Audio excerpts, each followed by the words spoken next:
Hare Krishna, welcome you all again in the class. आज की मंजरी class में आप सभी मंजरीज का बहुत बहुत स्वागत है। तो हम श्री प्रभुपाद की स्मॉल बुक पढ़ रहे हैं, प्रहलाद महाराज के दिव्य उपदेश, लेसन 2। हम अपना जीवन नष्ट कर रहे हैं। This is the topic of second lesson. तो चलिए पढ़ना शुरू करते हैं। Yes Yamuna, you want to read? Chapter 2, हम नष्ट कर रहे हैं। अतएव हमें अपनी इंद्रियों को भौतिक सुख बढ़ाने के लिए प्रेरित करने के इच्छुक न बनकर कृष्ण भावनामृत का अभ्यास करके आध्यात्मिक सुख पाने का प्रयास करना चाहिए। जैसा कि प्रहलाद महाराज कहते हैं, यद्यपि इस मानव शरीर में तुम्हारा जीवन क्षणिक है, किंतु हे अत्यंत मूल्यवान, अतएव अपने भौतिक इंद्रिय भोग को बढ़ाने का प्रयास करने की अपेक्षा तुम्हारा कर्तव्य ये है कि अपने कार्यों को किसी न किसी तरह कृष्ण भावनामृत से जोड़ो। मनुष्य शरीर से ही उच्चतर बुद्धि आती है। चूंकि हमें उच्चतर चेतना मिली है, इसलिए जीवन में हमें उच्चतर आनंद के लिए प्रयत्न करना चाहिए। ये आध्यात्मिक आनंद है। इस आध्यात्मिक आनंद को कैसे प्राप्त किया जा सकता है? मनुष्य को चाहिए कि वह भगवान की सेवा में लीन रहे, क्योंकि वह ही मुक्ति रूपी आनंद प्रदान करने वाले हैं। हमें अपना ध्यान कृष्ण के चरण कमलों को प्राप्त करने में लगाना चाहिए, जो हमारे इस भौतिक जगत से उद्धार करने वाले हैं। किंतु क्या हम इस जीवन में भोग नहीं कर सकते और अगले जीवन में कृष्ण की सेवा में अपने को नहीं लगा सकते? प्रहलाद महाराज का उत्तर है, अभी हम भौतिक बंधन में हैं। इस समय मुझे ये शरीर मिला है, किंतु कुछ वर्षों बाद मैं ये शरीर त्याग कर अन्य शरीर धारण करने के लिए बाध्य होऊंगा। एक बार एक शरीर पा लेने पर तथा अपने शरीर की इंद्रियों के आदेशानुसार भोग करने पर हम ऐसी इंद्रिय तृप्ति से दूसरे शरीर को तैयार करते हैं और यह दूसरा शरीर अपनी इच्छा के अनुसार प्राप्त होता है। इसकी कोई प्रतिभूति नहीं है कि आपको मनुष्य शरीर ही मिले। यह तो आपके कर्म पर निर्भर करेगा।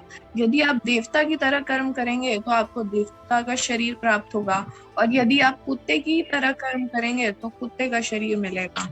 मृत्यु के समय आपका भाग्य आपके हाथ में नहीं होता, यह प्रकृति के हाथ में होता है। यह हमारा कार्य नहीं कि हम ये मनोकल्पना करें कि हमें अगला कौन सा भौतिक शरीर मिलेगा। इस समय तो हम इतना ही समझ ले कि यह मनुष्य शरीर हमारी आध्यात्मिक चेतना अर्थात हमारे कृष्ण भावनामृत को विकसित करने का सुअवसर है। इसलिए हमें तुरंत कृष्ण की सेवा में संलग्न हो जाना चाहिए, तभी हम प्रगति कर सकेंगे।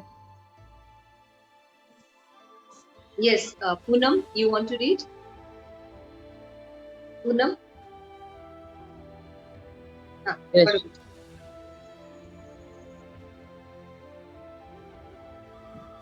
परंतु हम कब तक ऐसा करें? जब तक यह शरीर कर्म कर सकता है तब तक। हम यह नहीं जानते कि यह कब काम करना बंद कर देगा। महान संत परीक्षित महाराज को तो 7 दिन का समय मिला था। 1 सप्ताह में तुम्हारा शरीर पात हो जाएगा, किंतु हम नहीं जानते कि हमारा शरीर पात कब हो जाएगा। हम जब भी सड़क पर होते हैं तो अकस्मात दुर्घटना हो सकती है। हमें सदैव तैयार रहना चाहिए। मृत्यु सदैव उपस्थित रहती है। हमें आशावादिता से यह नहीं सोचना चाहिए कि हर कोई मर रहा है, किंतु मैं तो जीवित रहूंगा।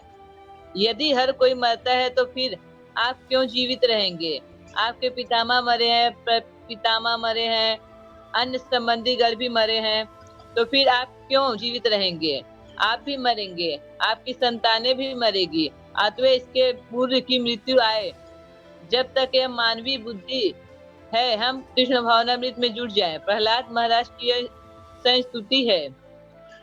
हम नहीं जानते कि यह शरीर कब काम करना बंद कर दे, अतः हमें तुरंत ही कृष्ण भावनामृत में प्रवृत्त होकर उसी के अनुसार कर्म करना चाहिए। किंतु यदि मैं तुरंत कृष्ण भावनामृत में लग जाऊं तो मेरी जीविका कैसे चलेगी? इसकी व्यवस्था है। मुझे आप लोगों से अपने एक शिष्य के विश्वास के विषय में वर्णन करते हुए अत्यंत प्रसन्नता हो रही है। उससे असहमत एक अन्य शिष्य ने कहा, तुम इसकी देख रेख नहीं करते कि प्रतिष्ठान को कैसे चलाया जाए? इस पर उसने उत्तर दिया, अरे श्री कृष्ण सब प्रदान करेंगे। यह अति उत्तम विचार है। इसे सुनकर मैं हर्षित हुआ। यदि कुत्ते, बिल्ली तथा सूकर भोजन पा सकते हैं तो क्या श्री कृष्ण हमारे भोजन का भी प्रबंध नहीं करेंगे? यदि हम पूरी तरह कृष्ण भावना भावित हो और उनकी सेवा करते हो, क्या श्री कृष्ण कृतज्ञ है? नहीं। श्रीमद् भगवत गीता में श्री भगवान कहते हैं, अर्जुन, मैं सभी पर समभाव रखता हूँ, मैं किसी से ईर्ष्या नहीं करता हूँ और न ही कोई मेरा विशेष मित्र है, किंतु जो कृष्ण भावनामृत में संलग्न रहता है उसका मैं विशेष ध्यान रखता हूँ। चूंकि एक छोटा बालक अपने माता पिता की कृपा पर पूरी तरह आश्रित रहता है, अतः उस बालक पर विशेष ध्यान रखते हैं। यद्यपि माता पिता सारे बालकों पर समान रूप से दयालु होते हैं, किंतु ये छोटे छोटे बालक जो सदैव माँ माँ चिल्लाते रहते हैं, उन पर विशेष ध्यान दिया जाता है। क्या है मेरे लाल, बोलो, यह स्वाभाविक है। यदि आप उन श्री कृष्ण पर पूर्णतः आश्रित हैं जो कुत्तों, पक्षियों और पशुओं को 84 लाख योनियों के जीवों को भोजन प्रदान करते हैं, तो फिर वे आपको भोजन क्यों नहीं देंगे? यह धारणा समर्पण का लक्षण है, किंतु हमें यह नहीं सोचना चाहिए कि श्री कृष्ण मुझे भोजन दे रहे हैं, अतः मैं अब सो जाऊंगा। आपको बिना भय के कार्य करना है। आपको श्री कृष्ण के लालन पालन तथा संरक्षण पर पूर्ण विश्वास रखते हुए कृष्ण भावनामृत में पूरी तरह से लग जाना चाहिए। आइए हम अपनी आयु की गणना करें। इस युग में ऐसा कहा जाता है कि हम हरे कृष्ण पूनम, आज का आप पढ़ लो बेटा। आइए हम अपनी आयु की गणना करें। इस युग में ऐसा कहा जाता है कि हम अधिक से अधिक 100 वर्ष तक जीवित रह सकते हैं। पहले सतयुग में, सत्वगुण के युग में लोग 1 लाख वर्षों तक जीवित रहते थे। अगले युग त्रेता में वे 10,000 वर्ष तक जीते थे और उसके बाद वाले युग द्वापर में 1,000 वर्ष तक। अब इस कलयुग में अनुमान 100 वर्ष का है, किंतु जैसे जैसे कलयुग अग्रसर होगा हमारी आयु और भी घटती जाएगी। ये हमारी आधुनिक सभ्यता की तथाकथित उन्नति है। हमें इसका बड़ा गर्व रहता है कि हम सुखी हैं और अपनी सभ्यता में सुधार ला रहे हैं, किंतु इसका परिणाम यह है कि हम भौतिक जीवन का भोग करने का प्रयास तो करते हैं, किंतु हमारी आयु कम होती जा रही है। यदि हम यह मान ले कि एक मनुष्य 100 वर्ष तक जीवित रहता है और यदि उसे आध्यात्मिक जीवन का कोई ज्ञान नहीं है, तो उसका आधा जीवन रात में सोने तथा संभोग करने में बीत जाता है। उसकी रुचि अन्य किसी कार्य में नहीं रहती और दिन के समय वे क्या करता है? धन कहाँ है, मुझे इस शरीर को बनाए रखना है। और जब उसके पास धन आ जाता है तो वह कहता है कि क्यों ना मैं इसका उपयोग अपनी पत्नी और बच्चों के लिए करूं। तो फिर उसकी आध्यात्मिक अनुभूति कहाँ रही? रात में वह अपना समय सोने में तथा संभोग करने में बिताता है और दिन में धनार्जित करने के लिए वह कठोर श्रम में समय बिताता है। क्या जीवन में उसका यही उद्देश्य है? ऐसा जीवन कितना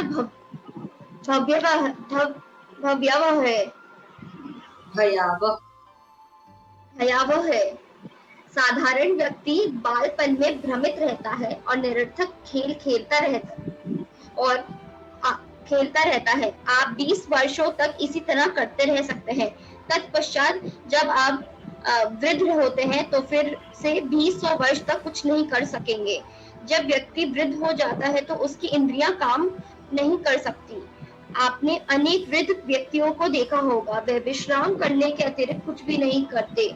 अभी हमें अपने एक शिष्य का पत्र मिला जिसमें सूचित किया गया कि उसकी दादी को लकवा मार गया और वे गत 3.5 वर्षों से कष्ट भोग रही हैं। अतः वृद्ध अवस्था में 80 वर्ष की आयु होते ही सारा काम ठप हो जाता है। इसलिए प्रारंभ से लेकर 20 वर्ष की आयु तक सारे का सारा समय नष्ट हो जाता है और यदि आप 100 वर्ष तक जीवित भी रहे तो जीवन की अंतिम अवस्था के 20 वर्ष भी नष्ट हो जाते हैं। इस तरह आपके जीवन के 40 वर्ष ऐसे ही नष्ट हो जाते हैं। बीच के आयु में यौन शुदा इतनी प्रबल होती है कि इसमें भी 20 वर्ष नष्ट हो जाते हैं। इस तरह 20 कुल 60 वर्ष नष्ट हो जाते हैं। जीवन क्या, ये विश्लेषण प्रहलाद महाराज द्वारा दिया गया है। हम अपने जीवन को कृष्ण भावनामृत में उन्नति करने में ना लगाकर उसे चौपट कर रहे हैं। हाँ, तो ये बहुत अच्छा उपदेश है प्रहलाद महाराज का। तो इसमें प्रहलाद महाराज एक उपदेश दे रहे हैं कि हमें इंद्रिय सुख को बढ़ाने का प्रयास नहीं करना चाहिए। कंफर्ट लेवल पे जो हम बहुत ज्यादा जाने की कोशिश करते हैं, धन कमाने के करते हैं और भगवान की भक्ति नहीं करते, तो इसका जो अनुमोदन है वो प्रहलाद महाराज ने। आज अगर आप देखिए तो आज सारे लोग धन कमाने में ही लगे रहते, बल्कि अगर कभी आप भक्ति के लिए बोले तो ये फालतू काम अभी से नहीं करना चाहिए, अभी तो बहुत टाइम है, अभी ये सब के लिए तो बहुत टाइम है, ये सब तो पड़ा है, अभी तो खा लो पी लो मौज करो, अभी कौन सी उम्र हो रही है।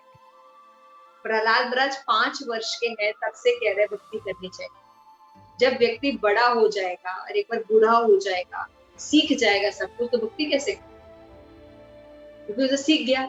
जब घड़ा कच्चा, मिट्टी कच्ची होती है तब उसको कोई शेप दे, है ना। जब आप घड़ा बना लिए, पका दिए आग में, उस पर शेप चेंज कर सकते हैं? शेप नहीं चेंज कर सकते। इसी तरह बचपन में जो मनोभाव डेवलप होते हैं वही आगे चलते हैं। तो बचपन में ही अगर हम भगवान की भक्ति करें, भगवत गीता पढ़ें, भगवान को प्रणाम करें, मंदिर जाएं, है ना, जन्माष्टमी मनाएं, प्रसाद खाएं, अगर ये सब काम हम करते हैं, भगवान को देखें, मंदिर जाएं, तब बड़े होकर भगवान की भक्ति या उनकी बातें सुनने में आए।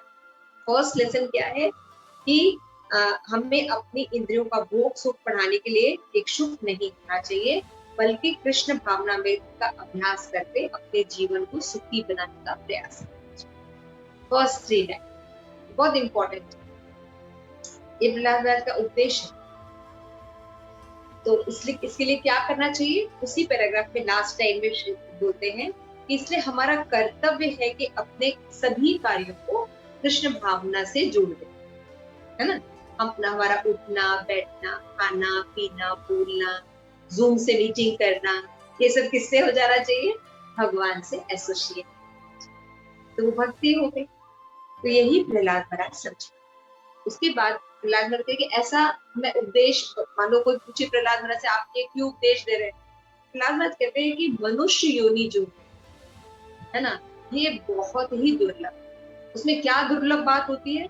उसमें उच्चतर बुद्धि होती है। सबसे बुद्धिमान जीव होता है वो होता है मनुष्य। बाकी में बुद्धि होती है लेकिन उच्चतर बुद्धि नहीं, यानी भगवत भक्ति एक गधा नहीं कर सकता। कर सकता है बिल्ली, कुत्ता, कोई भी एनिमल नहीं कर सकता। लेकिन मनुष्य, कोई बहुत बेकार भी होगा, कोई बच्चा भी होगा, उसको बोलोगे हरे कृष्णा बोलो तो बोल देगा हरे कृष्णा। वो कीर्तन कर सकता है, वो भगवान को प्रणाम कर सकता है ना, लेकिन बाकी योनियों में नहीं कर सकता। इससे जो मनुष्य शरीर है ये उच्चतर बुद्धि होती है, इसलिए उच्चतर आनंद चाहिए, है ना। तो आध्यात्मिक आनंद जो होता है वो उच्चतर आनंद। आहार, निद्रा, भय, मैथुन, ये उच्चतर आनंद नहीं होता, ये तो पशु भी करते। इसीलिए मनुष्यों को इसमें आनंद नहीं आता, टेस्ट चेंज करते रहते, है ना। लेकिन क्योंकि उनको उच्चतर ज्ञान नहीं है, इसलिए वो भगवत भक्ति नहीं। तो यहाँ पे प्रहलाद महाराज उपदेश देते हैं, इसलिए हमें भगवान के चरण कमलों में अपना ध्यान लगाना चाहिए और भौतिक विधान करना चाहिए। तो किंतु हम इस जीवन में भोग नहीं कर सकते, या अगले जीवन में भगवान की भक्ति ना करें? मान लीजिए कोई क्वेश्चन पूछ सकता है कि ठीक है आप बता रहे हैं मैं भगवान की भक्ति करनी चाहिए, लेकिन अभी मेरे तो भोग करने की इच्छा है, हम सेंस ग्रेटिफिकेशन कर, हमें मॉल घूमना है, पिक्चर देखना है, ड्रेसेस खरीदने हैं, खूब धन कमाना है, खाना है, पीना है ना, फ्रेंड के साथ घूमना है, तो वो पहले करना है। और ठीक है भगवत भक्ति भी हम लोग कर लेंगे नेक्स्ट टाइम पे करना। तो प्रहलाद महाराज यहाँ पे चेतावनी, क्या चेतावनी देते हैं? आज आपको मनुष्य शरीर मिला है, लेकिन जब आपकी मृत्यु होगी तो ये नहीं पता कि अगला शरीर आपको मनुष्य योनि में मिलेगा ही। ये प्रॉब्लम, अभी जो शरीर मिला है, ये तो मनुष्य योनि में मिला है, वैष्णव भी मिल रहे हैं, आपको बार बार आके बोल रहे हैं, है ना, जूम पे क्लासेस दे रहे हैं और भी आपके घर में विग्रह है और भी सेवाएं है, लेकिन अगला जन्म आपको ऐसा मिलेगा ऐसा जरूरी नहीं।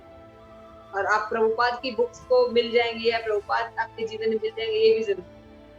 तो इसी जीवन में हमें तुरंत भगवत,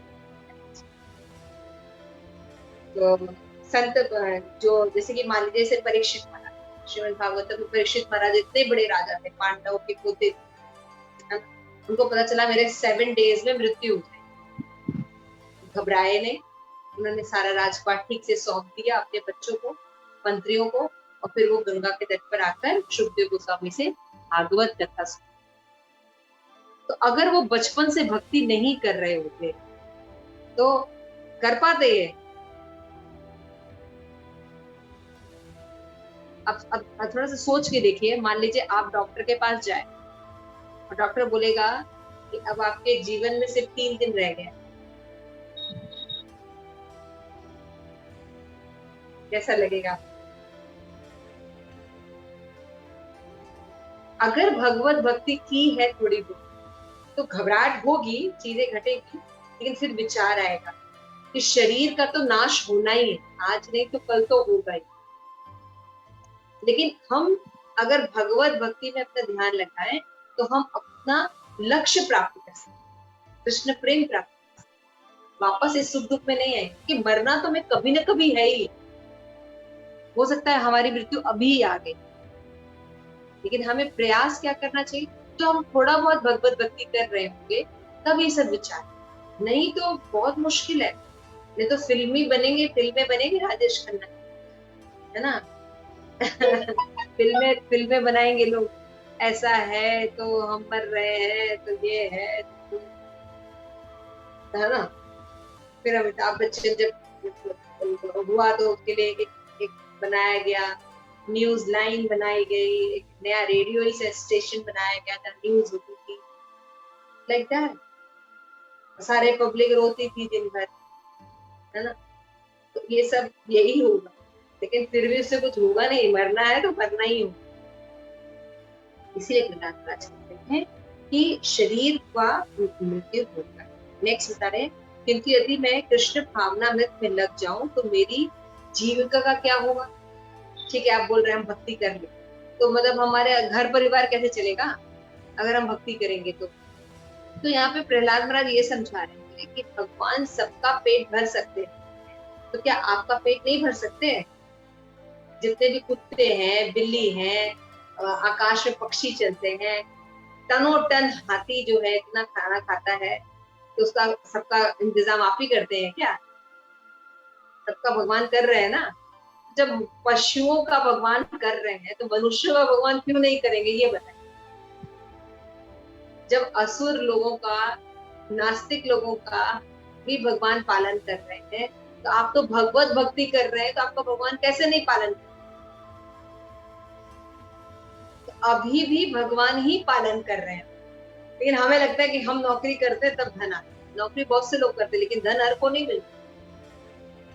एक ही कोख से माँ के जन्म लेता है, एक बच्चा बीमार होता है, पोलियो से ग्रसित होता है, आंखें नहीं होती है, और एक सुंदर स्वस्थ शरीर होता है। समझ रहे हैं? तो ये हम कैसे समझेंगे? इसको समझने के लिए हमें हायर एजुकेशन चाहिए। तो ये भेद कर्म के कारण, इसलिए हमें भगवत भक्ति करके अपने आप को सुधार लेना चाहिए, क्योंकि नेक्स्ट जीवन क्या मिलेगा कुछ पता।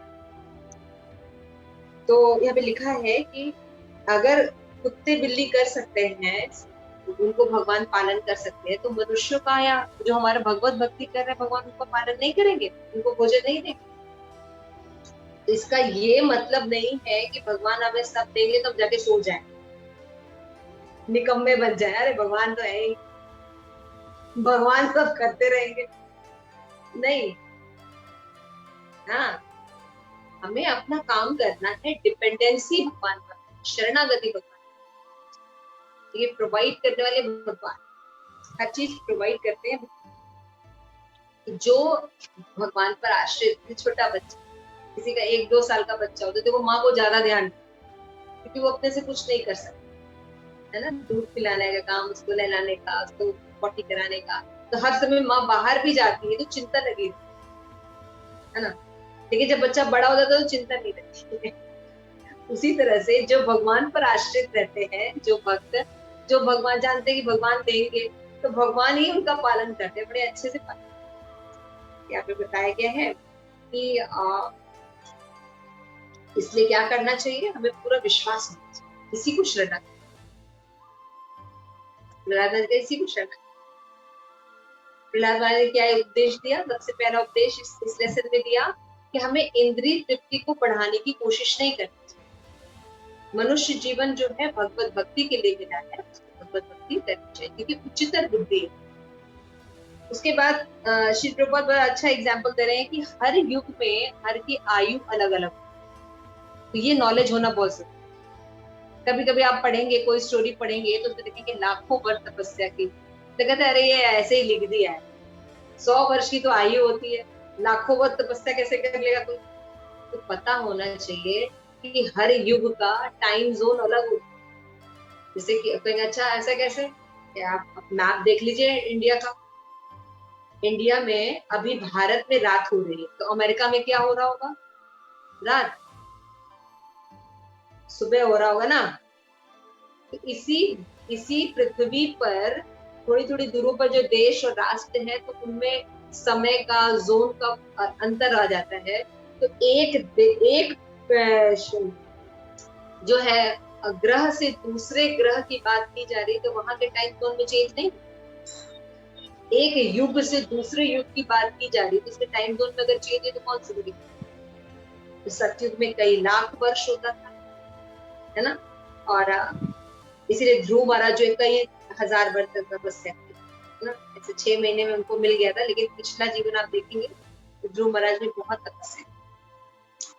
त्रेता युग में 10,000 था शायद, है ना, फिर द्वापर युग में 1,000 और कलयुग में भी 100, लेकिन अभी और भी कम, 80-70 में बहुत कम लोग दिखते हैं, है ना। तो यहाँ पे बताया जा रहा है आध्यात्मिक जीवन का कोई ज्ञान नहीं है, तो क्या करते हैं लोग, अरे धन कमाना और संभोग, यही चाहिए। तो ये इसलिए मनुष्य जीवन नहीं मिला।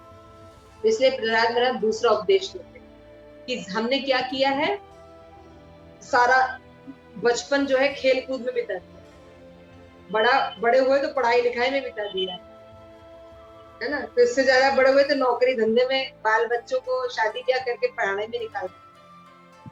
उसके बाद बूढ़े हो गए, हम कुछ नहीं कर सकते, खाली सोच सकते हैं कि आध्यात्मिक तो कोई ज्ञान नहीं है। फिर क्या होता है, मृत्यु आ जाती है। तो प्रहलाद महाराज कह रहे हैं इस तरह से हम अपना जीवन जो है वेस्ट करते। इसलिए जीवन का जो विश्लेषण करने पर प्रहलाद महाराज कहते हैं कि हमें जीवन को कृष्ण भावनामृत की उन्नति में लगाना चाहिए, नहीं तो सारा जीवन हम चौपट करते। जनरली हम यही करते, बचपन में खेलने कूदने में, फिर उसके बाद पढ़ाई लिखाई में, फिर उसके बाद नौकरी और बच्चे और घर परिवार शादी ब्याह, उसके बाद बूढ़े हो जाते। तो ऐसा लाइफ नहीं रहती। बचपन से ही टारगेट होना चाहिए, घर में माहौल होना चाहिए, मन की भक्ति करनी चाहिए, बड़े होने पर भी भक्ति करनी चाहिए, बहुत ज्यादा इंद्रिय तृप्ति के लिए प्रयास नहीं करना चाहिए, बहुत धन कमाने के लिए प्रयास, जो ठाकुर जी ने अपने कर्म के अनुसार दिया उसको संतुष्ट भगवत भक्ति के लिए प्रयास, तब तो जीवन ठीक है, अदरवाइज पूरा जीवन ठीक है। तो इस लेसन में हमें प्रहलाद महाराज शिक्षा देते हैं कि अगर हम भगवत भक्ति नहीं करते तो अपना जीवन नष्ट है। तो हमें क्या करना चाहिए, इंद्रिय तृप्ति के लिए ज्यादा प्रयास नहीं करना चाहिए। ठीक है, किसी का कोई प्रश्न है? ओके, तो thank you so much. Next class में हम क्वेश्चन आंसर कर लेंगे और सब लोग अपना इसका जिस्ट सार याद पॉइंट लिख के लेके आना, सब लोग करके इस बार नेक्स्ट लेसन जो है हम शुरू करेंगे पारिवारिक। Okay, thank you so much.